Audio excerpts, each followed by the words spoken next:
मैं स्क्रीन पर ले लेता हूं अब्दुल वाहिद साहब को, क्योंकि बहुत ही इंपॉर्टेंट अपडेट्स हैं ये, बहुत ही इंपॉर्टेंट। ऐसा लग रहा है कि जंग जो शुरू हो जाएगी। जिन लोगों ने सलाम लिखा है उनके लिए वालेकुम अस्सलाम।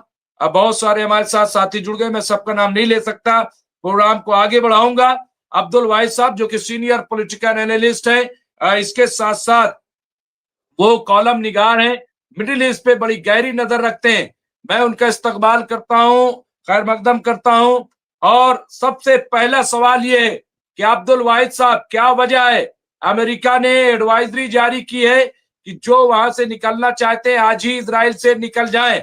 इसके साथ साथ चीन ने भी ईरान में जो चीन के लोग हैं उनके लिए भी कहा है कि वो आ जाएं। क्या है इसके पीछे मंशा, क्या है मकसद, क्या है? क्या ये माना जाए कि ये जंग की तरफ बढ़ते कदम है, तैयारी है? इस तरह की रिपोर्ट्स हैं कि शायद 24 घंटे के अंदर अंदर कोई जो है एक माइल्ड जो है अमेरिका की तरफ से या फिर इसराइल की तरफ से ईरान पर अटैक देखने में आ सकता है। इस बात के शुबहात का इजहार किया जा रहा है और ये सारी खबरें हमारे साथ एक एक मिनट बस, हमारे साथ एडवोकेट राशिद रिजवी साहब भी जुड़ गए हैं, सीनियर पॉलिटिकल एनालिस्ट है, माहिर तालीम, माहिर कानून, और इसके साथ साथ वो शायद ऑफ हो गए हैं, तो मैं उनका तारुफ करा रहा था। तो बहरहाल जी अपनी बात कंटिन्यू करें। तरह की जो है मुमताज साहब न्यूज़ वगैरह हैं और वो बहुत ज़्यादा सर्कुलेशन में है इस वक्त, और कुछ इस तरह की भी रिपोर्ट्स हैं कि शायद जो है अमेरिका ने डिसाइड कर लिया है, क्योंकि ये जो तीसरे राउंड की ये बातचीत थी तो ये जो है उतनी सक्सेसफुल रही नहीं है, क्योंकि उसने कुछ शर्तें लगाई थी जो बहुत ही जिसको हम बोलते हैं अहानत आमेज थी, जैसे कि ईरान अपने मिसाइल के रेंज को 300 किलोमीटर तक लिमिट कर दे। दूसरी बात, हिजबुल्लाह है, हमास है, हुसी हैं, इनके साथ अपने ताल्लुकात मुनक़ता कर दे। तीसरी शर्त ये थी कि अब तक जितना यूरेनियम एनरिचमेंट ईरान ने किया है वो सारे का सारा अमेरिका के हवाले किया जाए, और nuclear non proliferation treaty NPT पर चूंकि ईरान ने दस्तखत किया है तो उसे सिर्फ उतना ही यूरेनियम एनरिचमेंट करने की परमिशन दी जाएगी, अराउंड 6 to 10%, जिसको वो न्यूक्लियर सिविल पर्पसेस के लिए यानी इलेक्ट्रिसिटी जनरेशन के लिए या फिर किसी और काम के लिए इस्तेमाल कर सके। तो अब जो है सबसे बड़ा सवाल यह है कि क्या ये शर्तें कोई भी कंट्री जो अपने आप को सॉवरिन कहता है, क्या वो इसको तस्लीम करेगा, इसको मानेगा? तो लामोहला ये सब शराइत ऐसी हैं। हालांकि एक जो है एक तरह से लालच देने की भी डोनाल्ड ट्रंप जो है एडमिनिस्ट्रेशन की तरफ से कोशिश की गई। उन्होंने बोला कि हम बतदरीज कुछ सैंक्शंस हटाएंगे। हालांकि ये पहली दफा है कि अमेरिका की तरफ से सैंक्शंस हटाने की बात भी सामने आई, लेकिन जिस तरह से जैसे कि जो है मैंने कई बार बोला है आपके उसमें कि हम जो है ये समझते हैं कि सिर्फ ज़ायनिस्ट जूस होते हैं, तो सिर्फ जूस ही ज़ायनिस्ट नहीं होते हैं, क्रिश्चियंस भी ज़ायनिस्ट होते हैं। और मैंने आपको बाकायदे रेफरेंस दिया था कि डेमोक्रेसी का जिस शख्स को चैंपियन कहा जाता है, रिपब्लिकन पार्टी का जो पायनियर है अब्राहम लिंकन, वो पहला अमेरिकन राष्ट्रपति है। जब ज़ायनिस्ट कॉन्फ्रेंस हुई थी पहली दुनिया की, तो उसके अंदर बाकायदे उनका बाज़ाबिता हैंड रिटन लेटर पढ़ा गया था अमेरिकी सदर का उस वक्त के, और उस वक्त अमेरिकी सदर थे यही अब्राहम लिंकन, जिनकी बहुत बड़ी फिलॉसफी पूरी दुनिया में पढ़ाई जाती है कि डेमोक्रेसी क्या है, for the people, of the people and by the people. इसीलिए मैं बार बार कहता हूँ कि जो 700-800-900 साल पुराना अरबी का मकूला है, कुछ लोगों को ये बात नागवार लगेगी, लगे, आई डोंट बॉदर, अल कुफ्र मिल्लतुन वाहिदा। तो वो अलग अलग भेष बना करके आते हैं, कोई डेमोक्रेसी का चैंपियन बनता है, कोई ह्यूमन राइट्स का चैंपियन बनता है। उनको जो है, अब आप बताइए, अमेरिका अगर न्यूक्लियर बम बनाए, फ्रांस न्यूक्लियर बम बनाए, कोई और कंट्री बना ले, ब्रिटेन बना ले, तो वो क्रिश्चियन बम नहीं है। अगर कोई मुस्लिम मुल्क बना ले तो वो इस्लामी बम हो जाता है, पता नहीं कहाँ से। इतने बड़े ड्रग कार्टेल चलते हैं पूरी दुनिया के अंदर, क्रिश्चियन वर्ल्ड के अंदर। अभी आप देखिए सैकड़ों आदमी मारे गए मेक्सिको के अंदर, 3-4 दिन से दंगे हो रहे हैं। क्या उसको आप बोलेंगे कि ये क्रिश्चियन आतंकवाद है? नहीं बोलेंगे। एलटीटीई ने कितने लोगों को मारा, उसको बोला गया कि ये एक पर्टिकुलर रिलीजन का है? टेररिज्म नहीं बोला गया। जब मुसलमान रिएक्ट करता है तो सीधे इस्लामी आतंकवाद हो जाता है। तो ये बहुत सारा जो है ये दो रुखा, ये डबल स्टैंडर्ड की जो पॉलिसी है, जो सिलेक्टिव अप्रोच है वेस्ट की, ड्रेकोनियन ऑर्डर जो है उनका, जिस पर उन्होंने जो है मुलम्मा चढ़ाया हुआ है ह्यूमन राइट्स का, सिविल लिबर्टीज का, ये सारा फ्रॉड एक्सपोज हो रहा है। और ईरान के मामले में ये पूरी तरह नंगे हो गए हैं, आई एम सॉरी टू से, यानी पूरी तरह से बरहना हो गए हैं, उरियां हो गए हैं। उर्दू का एक और बेहतर लफ्ज इस जो है मैं कर रहा हूं यहाँ पे इस्तेमाल, क्योंकि एक बेहतर जबान है उर्दू, उसके अंदर अगर आप किसी को कुछ बोल भी दें तो वो कुछ अल्फाज ऐसे होते हैं उर्दू जबान के जिसकी कोई मिसाल किसी दूसरी जबान में नहीं है। तो आप देखिए कि ये है सूरत हाल इनकी। तो ये जो है अब ईरान के ऊपर ये जंग मुसल्लत करना चाहते हैं। ये जंग मुसल्लत किस लिए करना चाहते हैं? ये चाहते हैं कि कोई भी उस खित्ते के अंदर ऐसा मुल्क न रहे जो मुस्तकबिल में इसराइल या अमरीकी अज़ाइम के उसमें आ सके। मैंने कई बार बोला है आपके इसी प्रोग्राम में कि दुनिया बहुत तेजी के साथ पोस्ट अमेरिकन एरा में दाखिल हो चुकी है। अमरीका को ये बात बर्दाश्त नहीं हो रही है कि ऐसा कैसे हो जा रहा है, इसलिए सारी टैक्टिस है। और ये जो अमेरिका का एम्बेसडर है इसराइल के अंदर, जो मैंने बोला था कि ज़ायनिस्ट क्रिश्चियन, ये ज़ायनिस्ट क्रिश्चियन ही है। इसने पहले क्या बोला कि इसराइल का हक है कि पूरे अरब खित्ते पर कब्जा करे। क्या ये मदीना तक भी जाएंगे? बैद नहीं है इनसे, क्योंकि भाई किसी जमाने में मदीना में भी रहते थे यहूदी, अब वो बाद में दाखिले इस्लाम हो गए, जो कुछ हुआ। लेकिन भाई क्लेम करने की बात है, तो जब लोग 10-10 हजार साल पुराने जो है मुर्दे उखाड़ रहे हैं तो ठीक है भाई, 1400 साल पुराना ही सही।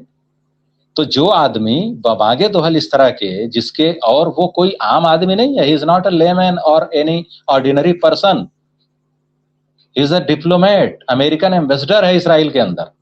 और वो जो है बातें कर रहा है कि लेजिटिमेट राइट है इसराइल का कि वो पूरा उर्दन ले ले, मिस्र ले ले, ये सब ले ले, पूरे का पूरा जो है वेस्ट बैंक ले ले, गजा वगैरह सब कुछ ले ले।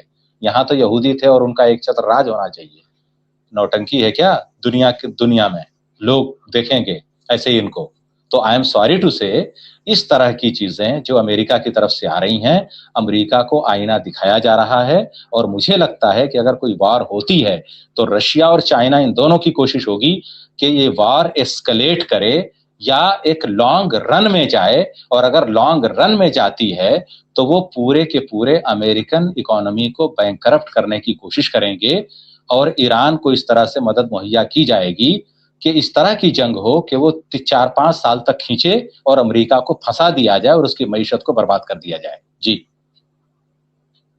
ये सही है। और तकरीबन ऐसा लग रहा है अब्दुल वाहिद साहब के अमेरिका बुरी तरह से फंस गया है, जाल में फंस गया है, मकड़ जाल जिसको कह ले। क्योंकि एक तरफ यूक्रेन आप देखिए कि रूस, और अब तो खबर ये आ रही कि चीन जो है उसने ऐलान कर दिया है कि रूस की बाकायदा मदद की जाए। हमारे साथ जुड़ गए हैं एडवोकेट राशिद रिजवी साहब, सीनियर पॉलिटिकल एनालिस्ट है, माहिर तालीम, माहिर कानून, और इसके साथ साथ मिडिल ईस्ट पे बड़ी गहरी नजर रखते हैं।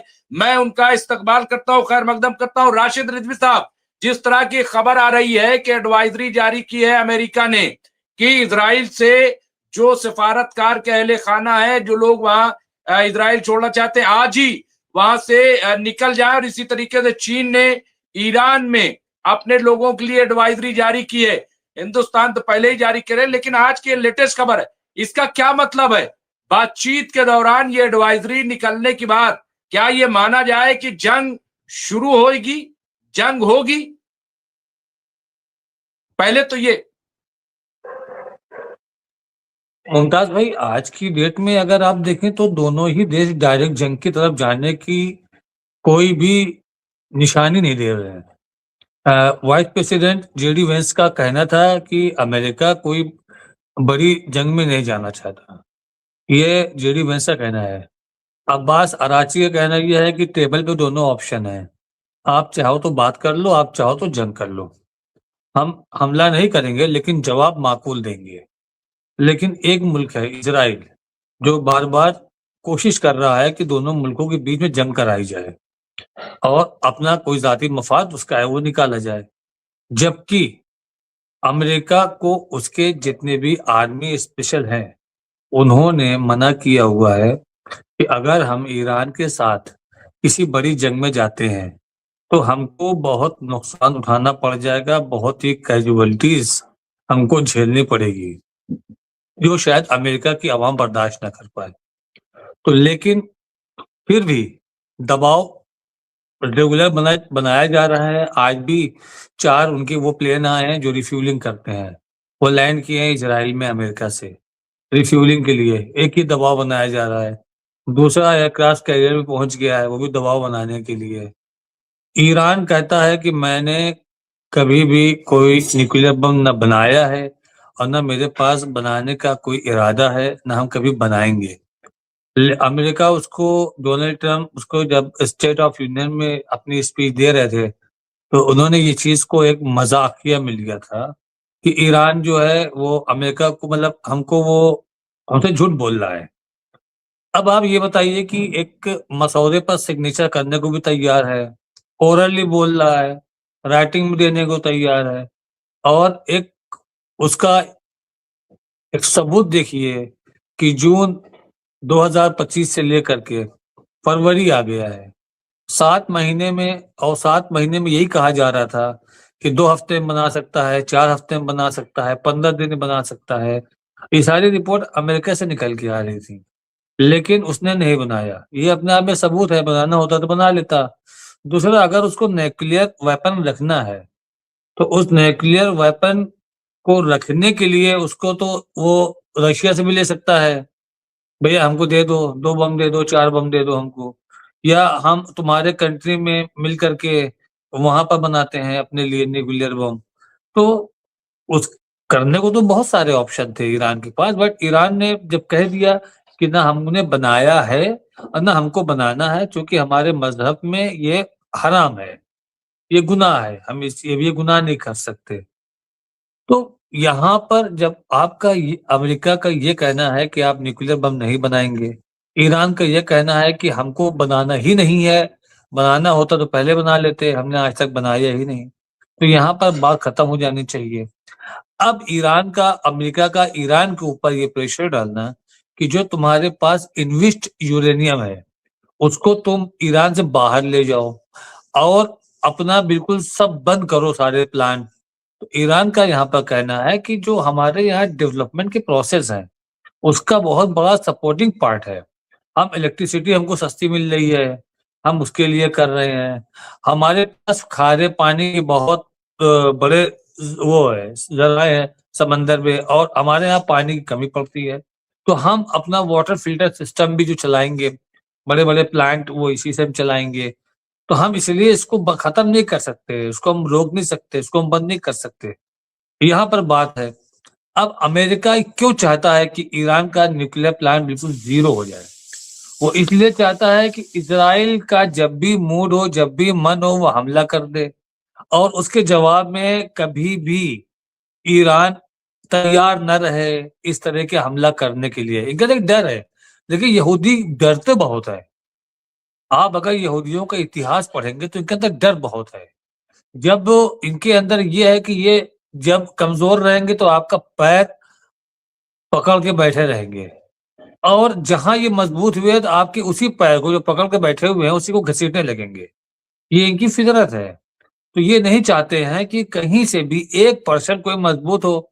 आपने कुछ दिन पहले ये भी देखा होगा कि जब इजिप्ट ने अपनी मिलिट्री को स्ट्रांग किया, मजबूत किया, और हथियारों के सौदे किए, स्पेन से बात की, हथियार लेने की बात कही, तो इजराइल ने कहा, नेतन्याहू का बयान था कि ये इजराइल के लिए सही नहीं है कि उसके आसपास के रिजीम में लोग सैन्य ताकत में मजबूत हों। क्यों नहीं हो मजबूत? सिर्फ अभी मजबूत रहो। मतलब आप गांव के वो गुंडे हो, शहर के वो गुंडे हो कि लठ खाली हमारे हाथ में रहे और किसी के हाथ में लठ न रहे, जिससे कि हम जिसको चाहे उसको मार दें और सामने वाला अपना डिफेंड भी न कर पाए, अपना डिफेंस भी नहीं कर सकता वो। तो मुमताज भाई, जो हालात क्रिएट किए जा रहे हैं वो सिर्फ और सिर्फ 100% प्रोटेक्शन इजराइल के लिए है। अभी बात आ जाएगी प्रॉक्सी के ऊपर भी, इस पे भी आप देखिएगा, इस पे भी हंगामा आ रही होगी। लेकिन जहां तक हमले होने की है तो हमको नहीं लगता है कि हमला हो जाएगा, क्योंकि दबाव चल रहा है। ठीक है, ब्रिटेन ने भी अपने लोगों को वापस आने के लिए कह दिया है, फ्रांस ने भी कह दिया है इजराइल से अपने लोगों को, और कह दिया है कि वो शेल्टर की शिनाख्त कर ले जहां पर भी हैं, वही पता कर लें शेल्टर कहाँ कहाँ पर है, अगर जरूरी नहीं है तो इसराइल की यात्रा न करें। ब्रिटेन ने भी कह तो सभी रहे हैं, ये एक दबाव की राजनीति चल रही है। अच्छा, हमले का न होना एक बड़ी वजह ये है कि पिछले बार ईरान बातचीत के गफलत में कैजुअल था और इनकी पूरी तैयारी थी अंदर से कि इनके पूरे मोसाद के एजेंट लगे हुए थे, इन्होंने अपनी ड्रोन की फैक्ट्री में ड्रोन बना के रखे हुए थे। अब वेल प्लान इन्होंने जब सेटअप कर लिया अपना, तब इन्होंने क्या किया कि ईरान के डिफेंसिव सिस्टम पर उस ड्रोन से अटैक कर दिया और फिर जहां पर नंबर 1 की लाइन थी, ऑफिसर्स थे, वहां पर अटैक किया, जिसमें कुछ की डेथ हो गई, कुछ घायल हो गए। तब ईरान 2 दिन डिस्टर्ब रहा और आपने एयर अटैक खूब किए, सारे उनके कई जगहों को उन्होंने डिस्टर्ब किया इजराइल ने। तो आज ईरान उस गफलत में नहीं है। आज ईरान ने मोसाद के बहुत सारे एजेंट को पकड़ के जेल में भी डाल दिया, मार भी दिया है। हमको बोलने में कोई कोताही नहीं हो रही है कि हम ऐसी बात कर रहे हैं, ये फैक्ट है।